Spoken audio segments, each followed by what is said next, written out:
तो आज अचानक शिक्षा मंत्री जो है निजामपुर यानी कि अपनी विधानसभा के स्कूल में पहुंचे हैं और औचक निरीक्षण किया है, बच्चों से बातचीत भी की है, क्लासरूम पे भी गए हैं और यहां पर कुछ खामियां दिखी तो तुरंत प्रभाव से 6 जो हैं कमरे इन्होंने यहां पर दिए हैं और अधिकारियों को निर्देश दिया कि जल्दी जो है यहाँ पर काम शुरू किया जाए। और बच्चों से भी बातचीत की है, अब जो है यहाँ पर पौधा लगाते हुए नजर आ रहे हैं और काफ़ी देर तक जो है प्रिंसिपल रूम में जो है प्रिंसिपल से भी बातचीत की और उनसे जाना कि और क्या दिक्कत जो है यहाँ पर हो सकती हैं। तो तस्वीरें ग्रामीण विधानसभा के निजामपुर के सरकारी स्कूल से आप लोगों को दिखाई जा रही हैं।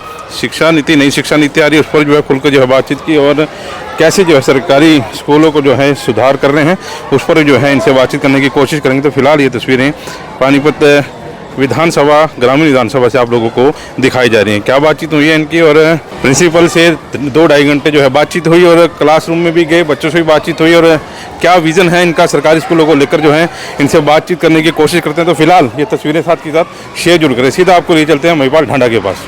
देखिए, मैं आज ये निजामपुर जो हमारा स्कूल है इस पर ही औचक निरीक्षण पे ही आ गया था। तो मैं पिछले 2 घंटे के आसपास से यहाँ पे हूँ। मैं हर क्लास में गया हूँ, हर क्लास में बच्चों से मेरी बातचीत हुई है, टीचर्स से मेरी बातचीत हुई है। मैं बहुत सौभाग्यशाली हूँ कि मेरा जो ये स्कूल है, स्कूल का जो हमारा टीचर है बहुत हाई क्वालिफाई है। कॉलेज में जो एक प्रोफेसर की क्वालिफिकेशन है, उस क्वालिफिकेशन का मेरा यहाँ पे स्टाफ खड़ा हुआ है। ये हमारे लिए बेहद खुशी की बात है और इसी का कारण नतीजा भी निकल के आया ना, रिजल्ट भी आया। अब रिजल्ट ये कि पिछले बरसों से इस स्कूल का, पिछले 4 साल से तो इस स्कूल का रिजल्ट 100% आता है। 100% मतलब 100% आता है, +2 का भी, 10th का भी। और हमारे यहाँ पे जो प्राइमरी स्कूल में जो बच्चे हैं, बाल वाटिका में जो पढ़ने वाले बच्चे हैं, निपुण जैसा जो कार्यक्रम भारत सरकार का, माननीय प्रधानमंत्री जी का जो बहुत ही प्रिय एक सब्जेक्ट है, उसमें भी जो हमारे बच्चे हैं बहुत लगन और मेहनत के साथ उसको सीख रहे हैं। हमारे टीचर उसको बहुत अच्छे से, निपुण का जो कार्यक्रम चलता है उसको बहुत संजीदगी के साथ ले रहे हैं, उसको बच्चों को पढ़ा रहे हैं। हमारे यहाँ पे कुछ चीज़ों की कमी ज़रूर मुझे महसूस हुई है, जैसे हमारे यहाँ पे रूम्स की कमी है। और जब रूम्स की कमी है तो 6 रूम मैंने अभी दिए हैं यहाँ पे, उसकी अप्रूवल भी आ गई, एडमिनिस्ट्रेटर अप्रूवल भी आ गई। हम लोग कल से भी काम शुरू कर सकते हैं यहाँ पे, मगर खाली 6 रूम से काम नहीं चलेगा। जिस हिसाब से हमारे यहाँ पे बच्चों की स्ट्रेंथ बढ़ रही है, और बच्चों की स्ट्रेंथ इसलिए बढ़ रही है, प्राइवेट से भी बच्चे इसलिए आ रहे हैं क्योंकि यहाँ पे रिजल्ट अच्छा है, टीचर अच्छे हैं। 100% अगर जिस स्कूल का रिजल्ट होगा तो माँ बाप भी पहले देखता है कि भाई बार बार ये एक स्कूल का रिजल्ट जब इतना अच्छा आ रहा है, तो मैं अपने श्रेष्ठ गुरुजनों को बहुत शुभकामनाएं दूंगा कि आपकी मेहनत ये जो रिजल्ट लेके आ रही है वास्तव में बहुत अच्छी है और बहुत तारीफ़े काबिल है। यहाँ पर जो मुझे मेरे श्रेष्ठ गुरुजनों ने बताया है कि कुछ रूम्स की ज़रूरत है, वो रूम्स पूरे के पूरे बना के देना। छोटी छोटी 2-3 चीज़ों की और कमियाँ यहाँ पर बताई गई है जो मेरे लेवल पे ठीक होने की है और मैं उनको बहुत जल्द अभी ठीक भी करा लूँगा। हमारे जो स्कूल बने हैं हमारे बाप दादाओं ने बनाए हुए हैं, सही बता रहा हूँ मैं। कोई 70 साल 80 साल पुरानी बिल्डिंग है यहाँ पे, 1952 की बिल्डिंग है। 1952 में किसी सरकार ने नहीं बनाई है, ये हमारे बाप दादाओं ने बनाए थे, तागड़ी के हिसाब से पैसे दे के, घर घर से पैसे लेके। कुछ दानवीर सज्जन आए होंगे, उन्होंने पैसा दिया होगा कि चलो एजुकेशन के नाम पे पैसा दिया, तब हमारे ये भवन खड़े हुए, तब हमारे टीचर हमें पढ़ाना शुरू किया। देखिए, उसके बाद कभी इस चीज़ की तरफ ध्यान ही नहीं दिया किसी ने। अगर ध्यान देते तो समय समय पे जब भी कभी एक म्याद होती है एक बिल्डिंग की 50 साल, 40 साल, 23 साल, 20 साल, मगर 1952 की बनी बिल्डिंग पे कभी किसी ने ध्यान नहीं दिया। अब कहने के लिए तो हमें भी कह देंगे अब तो तुम दे देते, 12 साल हो गए।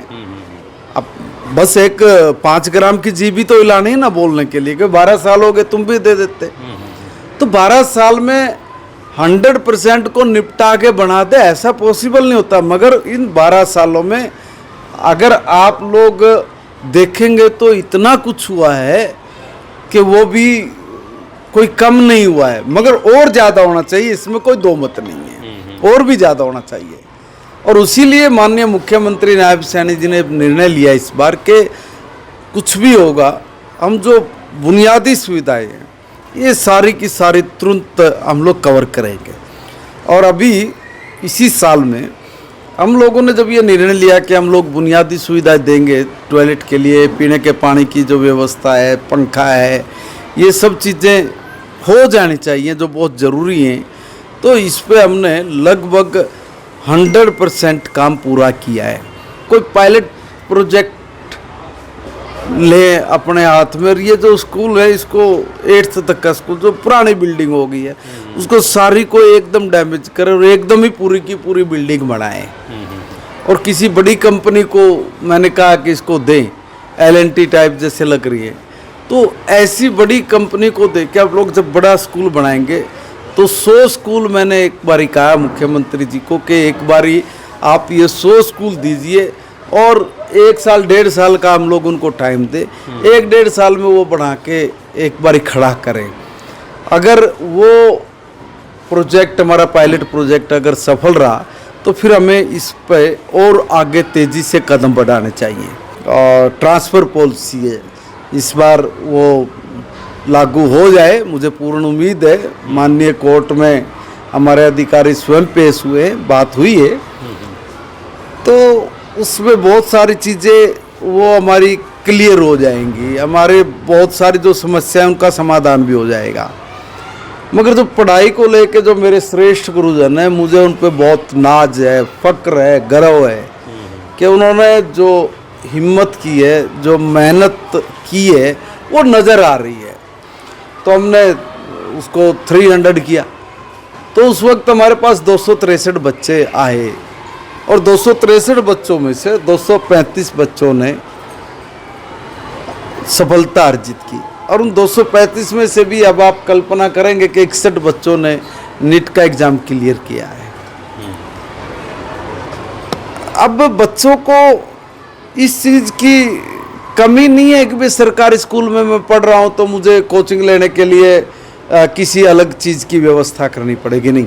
अभी इतना ही नहीं है, अभी तो मैंने हर यूनिवर्सिटीज़ में भी एक मुख्यमंत्री जी से बातचीत करके सलाह करके कहा कि जितनी भी हमारी यूनिवर्सिटीज़ हैं वो भी जैसे सुपर-100 हमने यहाँ शुरू किया है, ऐसे ही हर यूनिवर्सिटी अपने लेवल पे एक सुपर-100 जैसा कार्यक्रम चलाएगी, जिसमें हमारे उस यूनिवर्सिटी के अंडर में जितने भी कॉलेजेस आते हैं वहाँ के बच्चों को वो एक बेस बनाएगी, परीक्षा का लेकर वो आगे उस तरह के कार्यक्रम को सफल आयोजन करेगी, आगे उसको चलाएगी, ताकि वहाँ भी बच्चे अपनी मेहनत के दम पर आगे बढ़ सके, उनको किसी चीज़ का अभाव ना हो।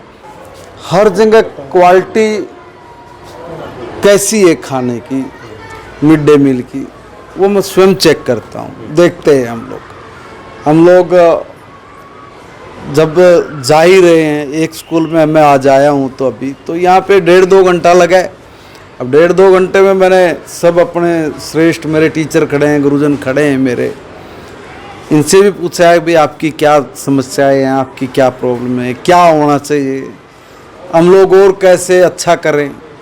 तो जब तक हम लोग इनके सुझाव नहीं लेंगे, बच्चों से भी मैंने क्लास में जाके पूछा है कि बताइए बेटा आपको किस चीज़ की कमी है, क्या और हम ऐसा करें कि आपको एजुकेशन अच्छी मिले। तो कुल मिला के जो हमारे कई जगह SMC के लोग भी आ जाते हैं, अगर कहीं पे पता लग जाता है तो, क्योंकि मैं बिना बताए जाता हूँ तो इसलिए उनको थोड़ा आने में भी देरी हो जाती है, मगर मैं उनसे भी राय लेता हूँ कि भाई बताइए आपके लिए स्कूल में और क्या व्यवस्था करें। देखिए ये हमारा जो प्रोग्राम चला है माननीय मुख्यमंत्री जी के नेतृत्व में, हम लोग अब इसी पे फोकस किया है। अब जैसे आज होता सोम मंगल बुध चंडीगढ़ का होता है, अब हमने वो छोड़ दिया। मैंने कहा कि देखिए अब हम लोग नीचे ही जाएंगे, सीधे स्कूल कॉलेजेस, तो पूरे ज़िले का मुझे मोटा मोटा खाका मिल जाएगा, ध्यान में आ जाएगा, फिर मैं बाकी अधिकारियों के साथ भी बैठने वाला हूँ। तो देख सकते हैं बच्चों के बीच में जो है पहुँचे हैं और मिड डे मील जो है यहाँ पर वितरित किया जा रहा है और बच्चों से बातचीत भी इन्होंने की है कि इस तरह की कोई दिक्कत परेशानी तो नहीं है। मैंने भी चेक किया, आपके खाने से पहले मैंने भी मंगाया, बहुत अच्छा भोजन है। तो हर रोज क्या एक जैसा मिलता है, अलग अलग मिलता है हर रोज? आपके टीचर भी खाते कि नहीं आप लोगों के साथ कभी कभार खाते हैं? चलो बहुत बढ़िया।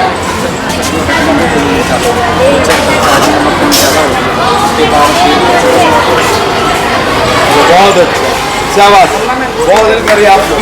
तो मिड डे मील जो बांटा जा रहा है, बातचीत भी की है।